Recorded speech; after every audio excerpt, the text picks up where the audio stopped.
When is it time to raise the prices on your work? If you followed me at all, you know my philosophy is when you first start out, you want to have your prices as low as possible so that you sell lots. But over time, what you want to do is continually raise your prices until eventually you get to the point where you're selling your paintings at a very good price and you're selling lots and you've been able to continue selling all along that journey. So that's what I'm going to talk about today. But before I do, you could do me a favor. You can kind of push in on that subscribe button and give me a thumbs up if you like my content and you want to see more videos like this. So when is it time to raise your prices? So there's a pretty simple explanation that I always kind of went by in terms of when it was time to raise my prices. And that was quite simply when I couldn't keep up with the demand. So say, for example, you're painting one painting a week and you're selling one painting a week. Well, that's a pretty steady kind of supply and demand situation. But when you get to the point where, say, now you're selling two paintings a week and you're only painting one painting a week, then all of a sudden you've got a problem with the supply. So then it's time to raise your prices. And what I recommend always is raise your prices in small increments. So usually about 10%. But don't be afraid to raise them often. So there was a time actually when I did the Toronto Art Expo. This is back in 2005, the very first time I showed a body of work, kind of the style that I eventually kind of developed. And on that very first day, I did $15,000 in sales. Well, that was over half the total sales I'd had the year before. So that night, I raised my prices 10% for the next day. And the next day, sales continued. I raised them 10% again. And the next day, 10% again. And over the course of the festival, over the 4 days, I ended up raising my prices 30%. But the reason you want to raise them in small increments is again, as long as your work is below that perceived value, which remember, that's determined by how much the public is willing to spend on your work. As long as you're below that perceived value, you should have lots of sales. But as soon as you get above that perceived value, your sales can actually grind to a halt really quickly. So you don't know what the perceived value is. If you raise your prices, say 25%, and now you've put it above the perceived value, you're going to go from a position where you couldn't keep up with the demand for your work, where all of a sudden the sales are just going to dry up.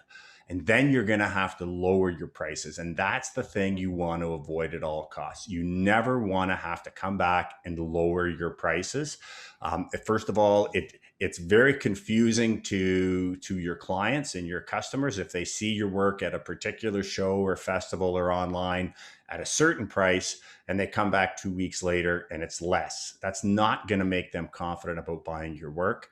And also, if anybody has actually bought at that higher price, then when they see that your prices have now come down, well, you've actually devalued the work that they purchased from you. So you never want to lower your prices. So you always want to just raise them in 10% increments. But again, don't be afraid to do it often. There was a time over the course of a year, basically, where for the first 3 or 4 years when my current style developed, my prices were almost doubling every year, year and a half, but they were doing it at 10% per raise. Now, what are the things that are going to cause you to not be able to keep up with the demand for your work? Well, there's two things. The first one is an increase in the value or perceived value of your work. And that comes about just through you improving, coming up with better paintings or developing a new style or your own unique voice. And that's actually what happened to me. So once I developed my own unique voice, then the demand kind of went through the roof. So that's one of the things that can cause the increase in demand. But the other thing that can cause it is an increase in exposure. So for example, if you're selling, say, in one gallery and they sell one painting a month, and you're actually just, say, creating one painting a month, then that's a pretty good situation. But if you expand, say, and take on 5 more galleries, and if they're all selling one painting a month, now you're selling 5 paintings a month. So in that case, if you can't keep up with that demand, that's the time to raise the prices. But again, You just want to raise them 10%, and then you gauge the response. So the whole idea of raising your prices is always you raise them in a small increment and then you gauge the response. If the demand continues to outstrip your ability to produce paintings, then you raise them again 10%. And eventually you'll find that it'll kind of settle into a place where, okay, the demand and the supply is pretty stable. But again, that will then go up. So the demand for your work is going to go up for one of three reasons. So the first one would be as your work continues to improve, then the public is going to value it higher and be willing to pay more for it.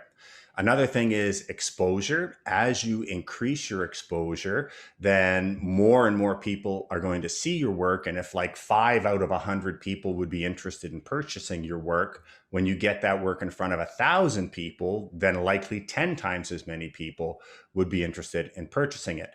And then the last thing that will cause the value of your work to go up is just your reputation. As you become more and more well known, and as people know what your work sells for. So, for example, there was a time for me for a number of years where, it's like my 24 by 24 paintings sold for $2,000. And every 24 by 24 that I painted sold. So people knew that, okay, that's not only the value that they are putting on my work, that's the value that other people are putting on my work too. So when you have a consistent record of sales at a certain price, then you know that at least that valuation is accurate. And again, raising the prices 10% when the demand goes up, that's the next step. And no one is ever going to, I don't think, balk at a price increase of 10%. So if you're selling a painting for $500, say a certain size painting, and someone sees it the next week or the next day at $550, that's still close enough in the ballpark that that's not going to make that person not buy your work. But if you increase it 30%, say all of a sudden it goes from 500 up to 650, well, you might have crossed that threshold. So again, just raising them, small increments, but don't be afraid to raise them often.